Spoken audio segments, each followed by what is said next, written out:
Erev Tov Rabbi Say. One of the questions that comes up every year, and came up in the last day or two, is the question of fish on Pesach. Now, of course, there's nothing wrong with eating fish on Pesach. There's nothing wrong with buying fish to eat for Pesach.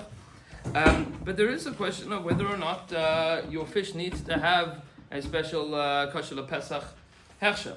So, before we can talk about kosher Pesach fish, we should talk about the kashrus of fish in general. The Torah tells us that in order to know that a fish is kosher, you need to see that it has fins and scales. Those are the two things that are absolutely necessary. The truth is, Chazal already point out that all the fish that have scales have fins as well. Long discussion, we learned about this in the Ksava Kabbalah a few years ago.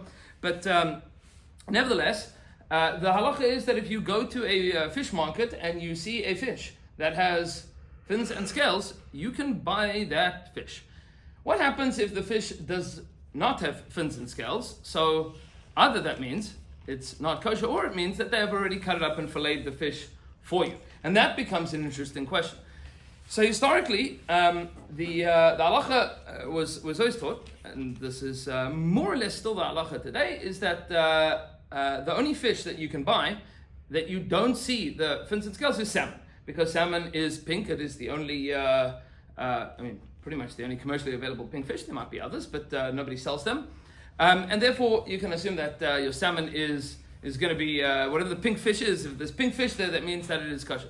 It happens to be when I was in Tmicha, so Rabbi Ganak shared with us that they did some research and they found out that, lo and behold, salmon is not pink.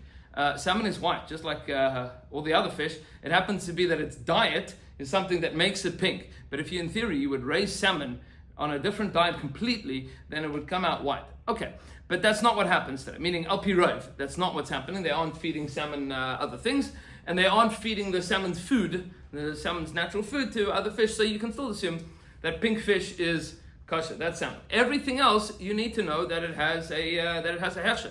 It should be noted, and this is important to know, that they did some research a number of years ago. There was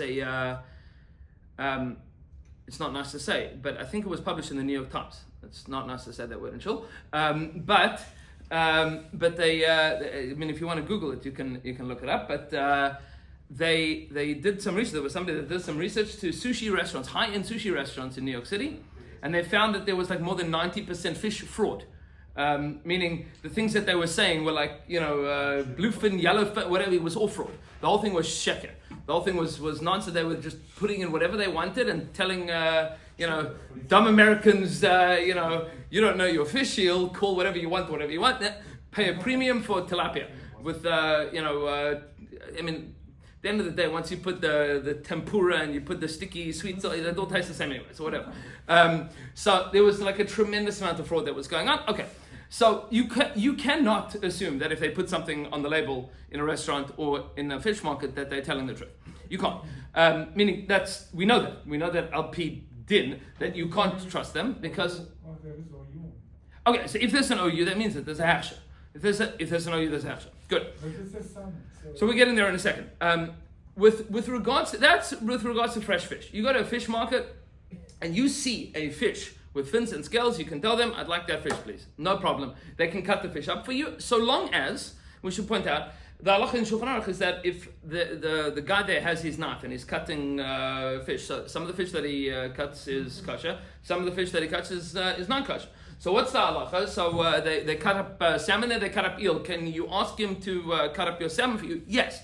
But when you get home, you have to take off kedei klippa. You have to take off slice off like the edge where the knife touches, because that might have some transfer of shamnunis, of some flavor, of something that came from the eel. So you take off like a little bit of a peel from that, and that's good to go. Now, if you know that your fish market is only selling kosher fish, then you've got nothing to worry about, because then all of the knives are going to be kosher.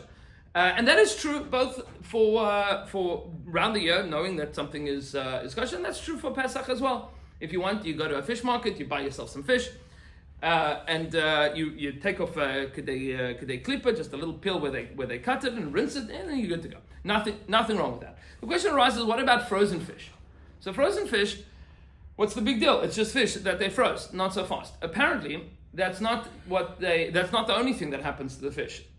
In order to ensure that the fish stays good, that they make a profit on their fish, they have to make sure that the quality remains intact. Which is why, before they freeze it, they usually coat it in something. Now, that's not necessarily something that is disclosed on the label.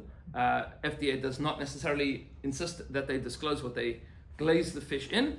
But the CRC a number of years ago, Rabbi Fishbein wrote up this whole article that he did some research. It turns out that there's a lot of places that they glaze it in some kind of salt solution or sugar solution or some kind of cornstarch solution that allows it to be able to freeze uniformly, that will ensure that it's basically sealed in something so that you don't end up with some parts that are freezer burn and that it freezes at the same rate and that it thaws at the same rate. I mean, they've done the market research on this, that's the best way to do that.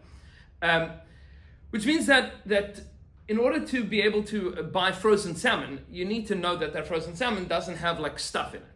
Because it might have stuff. If you buy frozen salmon, it might have things, which is why if you take a look at the OU list, the CSC list, the Chav K list, meaning they'll tell you what brands they certify in general, and then they'll say this is good with the Hechsher, meaning the OU, and you don't need the OUP, or you dafka need the OUP, because that's the question, is what have they glazed this in, what have they packaged this in.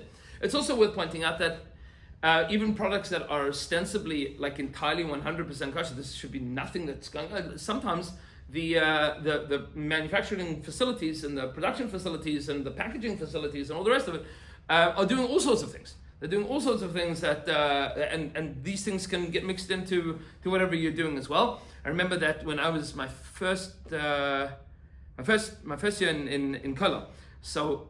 I went to ShopRite, I remember, and we were making some rice and mushrooms, and I bought like a bunch of canned vegetables, and I bought a can of mushrooms. It was next to all of the ShopRite kosher vegetables, and I put it into the rice, and then I looked, I go, these mushrooms don't have a hechsher on it.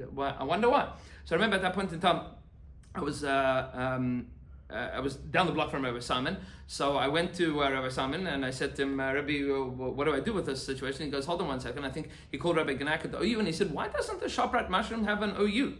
All the other, the peas and the carrots, they all have an OU. He goes, because they make the mushrooms on the same line as they make the shrimp and they don't want a kasher in between. I mean, so if something doesn't have a hechsher, there's usually a reason for it. There's usually a reason, and sometimes the reason is not in the ingredients, it's in the facility, it's in the processing, it's in the packaging. So, halacha l'maisa, if you go to a fish store, to a fish counter at Costco, and you want to buy whatever they are selling you, so as long as you know that it's fins and scales, you are good to go. You are good to go. If you get skin on a tilapia, whatever it is, branzino, whatever the thing is, skin on, no problem. Nothing to worry about. Just loss of a little bit at the edge, depending on where you buy it from, and then you are good to go. The frozen stuff, you should make sure that these things have an OUP or whatever it is, or it's on the list of things that we know you don't need the OUP for. But like everything with regards to Pesach, the more that you buy before Pesach, the more lenient we can be with all of these questions, because chametz before Pesach is butter. That is the recommendation, and that's halacha l'maisa. It's not super complicated. It's not super complicated, but it's worth knowing what the din is, and Bez Hashem Yisbarach, it should work out well. Can hit the button there.